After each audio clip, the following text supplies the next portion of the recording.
नमस्कार दोस्तों, स्वागत है आपका आपके चैनल सेल एकेडमी में।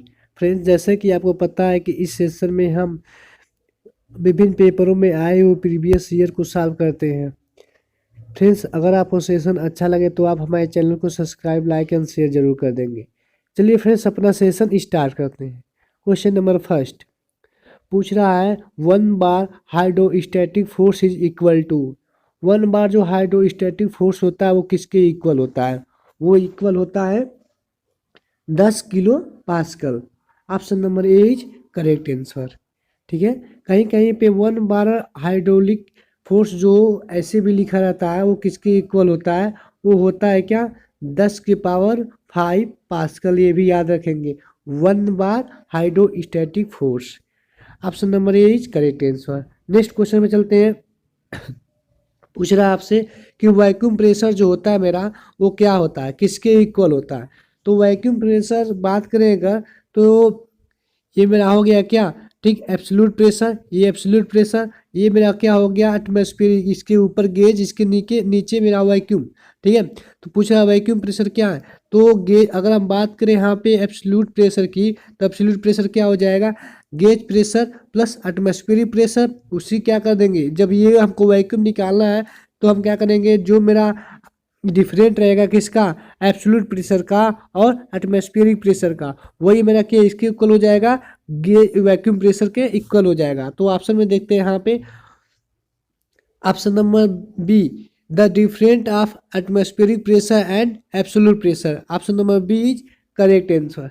फ्रेंड्स, चलते हैं नेक्स्ट क्वेश्चन पे। नेक्स्ट क्वेश्चन आपसे पूछ रहा है कि द इंडियन स्टैंडर्ड स्पेसिफिक, ठीक, यहाँ पे फिलअप करना है आपको, as the standard temperature for the, ठीक, reporting the specific gravity. Specific gravity आप जब चेक करते हैं तो पूछ रहा है इंडियन स्टैंडर्ड के अकॉर्डिंग हमको बताना है कि टेम्परेचर कितना रखते हैं। तो कितना रखते हैं? वो रखते हैं 27 डिग्री सेल्सियस।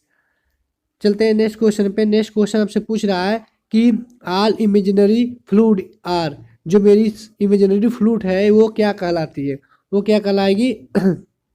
तो बताना है आपको, आइडियल प्लास्टिक फ्लूइड या रियल फ्लूइड, या आइडियल फ्लूइड या प्लास्टिक फ्लूइड।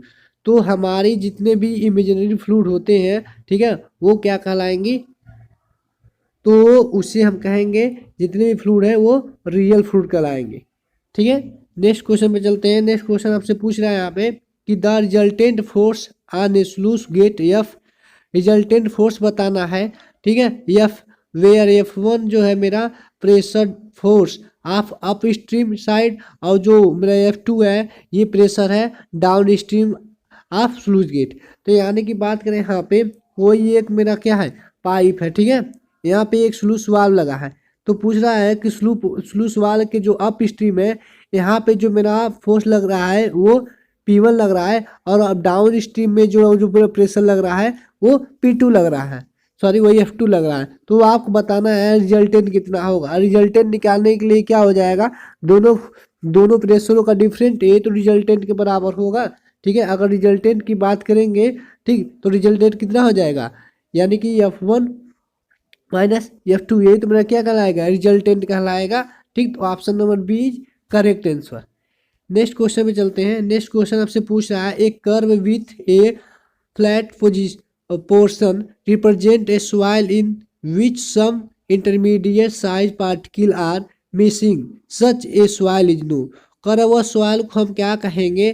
ठीक है, वह कर्व जो क्या रिप्रेजेंट करेगा, जिसमें क्या हो? इंटरमीडिएट साइज पार्टिकल हो तो मिसिंग हो, उसे हम क्या कहेंगे? उसे कहेंगे, जब मेरे इंटरमीडिएट साइज पार्टिकल मिसिंग की बात करेगा तो हमारा जो सवाल कहलाएगा वो इसकी ब्रेडेड सवाल कहलाएगा। याद रखेंगे, बहुत बार पूछा गया क्वेश्चन ये। ठीक है, तो सवाल इंटरमीडिएट साइज पार्टिकल का जब मिसिंग होगा तो उस सवाल को हम कहते हैं क्या? इसकी graded soil. Option number D correct answer. चलते हैं नेक्स्ट क्वेश्चन पे। नेक्स्ट क्वेश्चन आपसे पूछ रहा है कि द रिलेटिव डेंसिटी, ठीक है, percentage of soil which is loose a neutral. बताना है यहाँ पे क्या? रिलेटिव डेंसिटी बताना है किसके लिए? लूज सॉइल के लिए। तो लूज सॉइल के लिए जो मेरा स्पेसिफिक रिलेटिव डेंसिटी होता है वो कितना होता है? अगर बात करें 0 से 15 तो वेरी लूज हो गया। 15 से जो 35 होता है ये हमारा जो है लूज सॉइल के लिए है। ठीक है, याद रखेंगे, लूज सॉइल पूछा है, वेरी लूज नहीं। तो लूज सॉइल के लिए हो जाएगा मेरा क्या, 15 से 35। Option number C correct answer. Next question में चलते हैं।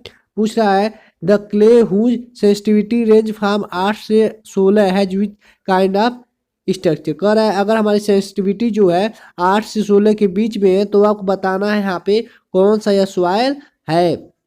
जब हमारा सेंसिटिविटी जो 8 से 16 के बीच में लाई करती है तो जो हमारा सॉइल कहलाएगी वो कौन सी सॉइल कहलाएगी, वो फकुलेंट सॉइल कहलाएगी। Option number B is correct answer. Next question पे चलते हैं। नेक्स्ट क्वेश्चन पूछ रहा है the strain at any point the steel is equal to the ठीक एडजॉइंट कंक्रीट इज नोन। कह रहा है स्टेन बताना है आपको किसी भी पॉइंट के स्टील पे जो इक्वल होता है किसके जॉइंट पे, कंक्रीट। बताना है कौन सा स्टेन है मेरा। तो स्ट्रेन कंप्रेसिबिलिटी या स्ट्रेस कंप्रेसिबिलिटी या कंप्रेशन या टेंशन। तो याद रखेंगे, ठीक है, जो हमारा स्ट्रेन होता है किसी भी पॉइंट पे स्टील के वो इक्वल होता है ज्वाइंट ऑफ कंक्रीट, तो उसे हम कहते हैं स्ट्रेन कंपेक्टिबिलिटी। याद रखेंगे, option number A is correct answer. Next question में चलते हैं। नेक्स्ट क्वेश्चन आपसे पूछ रहा है यहाँ पे कि the process of removal of organic matter and calcium compound in the soil before the dispersing agent is mixed।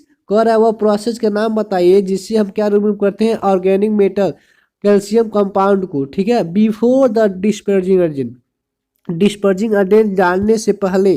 ठीक है, वो प्रोसेस का नाम क्या है जिससे हम ऑर्गेनिक मेटल और कैल्शियम कंपाउंड को हम क्या करते हैं, रिमूव करते हैं।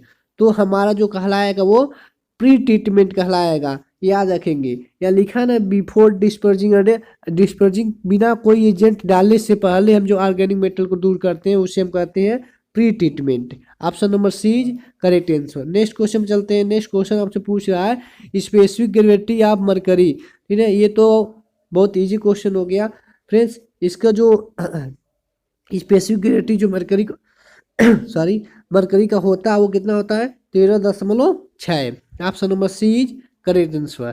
फ्रेंड्स, अगर आपको सेशन अच्छा लग रहा है तो हमारे चैनल को सब्सक्राइब, लाइक एंड शेयर जरूर कर देंगे। चलिए फ्रेंड्स, नेक्स्ट क्वेश्चन पूछा है reef slab system. Reef slab के बारे में पूछ रहा है यहाँ पे thickness of floor slab generally कितना लेते हैं। ठीक है, यहाँ पे फ्लोर स्लैब आपको पूछ रहा है कितना वेरी करता है, वो कितना वेरी करता है। ठीक है, ऑप्शन ए है मेरा 100 से 200, बी है मेरा 50 mm से 100 mm फ्रेंड्स, और डी सी का।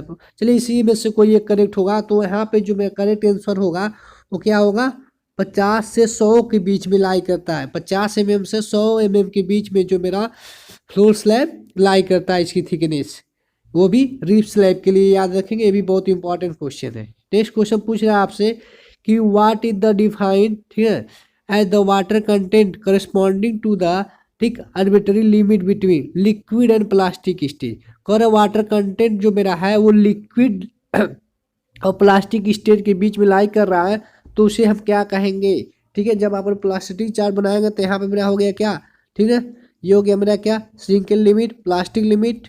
ठीक, ये मेरा हो गया लिक्विड लिमिट। ठीक, तो कह रहा है मेरा जो है सॉरी प्लास्टिक स्टेट और लिक्विड स्टेट, ये मेरा हो गया लिक्विड स्टेट, ये हो गया प्लास्टिक स्टेट। कह रहा है ये जो बीच में अगर वाटर कंटेंट जो लाई कर रहा है मेरा, वो इसके बीच में लाएगा, उसे क्या कहेंगे, उसे कहेंगे लिक्विड लिमिट। याद रखेंगे, option number B is correct answer. Next question में चलते हैं। नेक्स्ट क्वेश्चन पूछ रहा है the ratio of the plastic index to flow index. Friends, ये क्वेश्चन अपने प्रीवियस वीडियो में हम बता चुके हैं कि ये रेशियो क्या कहलाता है, प्लास्टिक इंडेक्स का और फ्लो इंडेक्स का। वो कहलाता है मेरा क्या, toughness index. Option number D is correct answer. Toughness index जो होता है, ठीक है, इसका रेंज जो है 1 से 3 के बीच में लाई करता है। ठीक, नेक्स्ट क्वेश्चन पर चलेंगे। नेक्स्ट क्वेश्चन पूछा है इंडियन पैटर्न के अकॉर्डिंग हम बताना है कौन सा क्लाइनोमीटर हम जो है यूज करते हैं इंडियन पैटर्न के अकॉर्डिंग। तो हम जो क्लाइनोमीटर यूज करते हैं इंडियन पैटर्न के अकॉर्डिंग, वो हम यूज करते हैं टेंजेंट क्लाइनोमीटर। याद रखेंगे, option number D is correct answer. Next question में चलते हैं। नेक्स्ट क्वेश्चन आपसे पूछ रहा है the volume of density of water का डेंसिटी पूछ रहा है कितना होता है, वो कितना होता है। ठीक है, ये भी बहुत इजी क्वेश्चन है। वहाँ पे मरकरी का पूछा था और यहाँ पे आपसे वाटर का पूछ दिया। तो कितना होता है 1 ग्राम प्रति centimetre cube. Option number C correct answer. चलते हैं नेक्स्ट क्वेश्चन पे। नेक्स्ट क्वेश्चन पूछ रहा है सीजीएस सिस्टम में आपको बताना है यहाँ पे कि सीजीएस सिस्टम में जो विस्कोसिटी का यूनिट होगा वो क्या होगा। ठीक है, अगर हम बात करें यहाँ पे जो विस्कोसिटी का यूनिट होता है वो, ठीक है, पास्कल सेकेंड, पास्कल सेकेंड, यानी कि क्या हो जाएगा पास्कल सेकेंड हो गया। ठीक, यहाँ पे मेरा हो गया क्या न्यूटन प्रति mm, न्यूटन सेकेंड प्रति मीटर mm स्क्वायर। ठीक है, द न्यूटन हो गया मेरा किसका, फोर्स का यूनिट है। तो फोर्स का यूनिट क्या होता है सीजीएस में, क्या, डाइन। ठीक, डाइन हो गया, सेकेंड हो जाएगा। और यहाँ पे mm स्क्वायर को सेंटीमीटर सीजीएस में बताना है, सेंटीमीटर, ग्राम और सेकेंड में। तो मेरा जो mm का हो जाएगा किस में हो जाएगा, वो हो जाएगा मेरा centimetre. Option number C correct answer, dyne second, sorry dyne second प्रति सेंटीमीटर स्क्वायर। नेक्स्ट क्वेश्चन में चलते हैं। नेक्स्ट क्वेश्चन आपसे पूछ रहा है which water is subjected to polar electrostatic and organic binding useful. ये बहुत ही इंपॉर्टेंट क्वेश्चन है। पूछ रहा है यहाँ पे कि किस वाटर में हमारा जो है ऑर्गेनिक बॉन्डिंग और इलेक्ट्रोस्टैटिक जो है पाया जाता है। तो ये बताइए स्ट्रक्चर वाटर, तो ऐसा में कुछ स्ट्रक्चर वाटर जो है, ठीक है, जब किसी भी चीज़ से अगर स्ट्रक्चर वाटर गायब हो जाएगा तो वह चीज़ जो मतलब वह जो सॉइल है सॉइल नहीं कहलाएगी। अगर पोर वाटर बात करेंगे तो पोर वाटर जो है पोर वाटर पोर प्रेशर देता है। ठीक, अगर हम बात की कैपिलरी वाटर, कैपिलरी वाटर जो है, ठीक, ये तो ऊपर ऊपर जो आता है कैपिलरी एक्शन के कारण। जो मेरा सॉल्वेंट वाटर है, इसी वाटर में जो है ऑर्गेनिक बॉन्डिंग पाई जाती है, याद रखेंगे। जो मेरा सॉल्वेंट वाटर है, इसी वाटर में मेरा ऑर्गेनिक बॉन्डिंग और इलेक्ट्रोस्टैटिक फोर्स मिलता है। नेक्स्ट क्वेश्चन पे चलेंगे। नेक्स्ट क्वेश्चन आपसे पूछ रहा है यहाँ पे सरफेस टेंशन के बारे में कि सरफेस टेंशन का क्या डिफाइंड है। तो सरफेस टेंशन क्या होता है, ये हमेशा नॉर्मल के परपेंडिकुलर एक्ट करता है। ठीक है, और सरफेस टेंशन ये चाहता है कि हम जो मिनिमम से यानी कि कम से कम जो है एरिया को ऑक्यूपाई करने, कम से कम एरिया को लेना चाहता है। ठीक है, ये सरफेस टेंशन है। ये सरफेस टेंशन हमेशा कोहेजन के कारण होता है। तो देखेंगे क्या है, तो सरफेस टेंशन मेरा जो है, ठीक, the tensile force acting on the surface of liquid in contact of with gas. ठीक, option number C is correct answer. ये जो सरफेस टेंशन है, ठीक, एक बार क्या है, टेंसाइल फोर्स है जो एक्ट करता है सरफेस पे, सरफेस के लिक्विड पे। ठीक है, नेक्स्ट क्वेश्चन की बात करेंगे। फ्रेंड्स, अगर आपको सेशन अच्छा लगा तो चैनल को सब्सक्राइब, लाइक एंड शेयर जरूर कर देंगे। आज का ये लास्ट क्वेश्चन है, पूछ रहा है यहाँ पे कि the claim whose activity higher than 1.4 generally called. वो आपको बताना है एक्टिविटी जो मेरा 1.4 से अधिक है तो कौन सा क्ले कहलाएगी। ठीक है, वो हमारी इनएक्टिव, एक्टिव या नॉर्मल या नेचुरल बताना है यहाँ पे। ठीक है, तो हमारी जो सॉइल कहलाएगी यहाँ पे, ठीक, वो हमारी सॉइल कौन सी कहलाएगी, वो कहलाएगी एक्टिव सॉइल, याद रखेंगे। ठीक है फ्रेंड्स, अगर आपको सेशन अच्छा लगा हो तो चैनल को सब्सक्राइब, लाइक एंड शेयर जरूर कर देंगे। Thank you for watching. जय हिंद, जय भारत।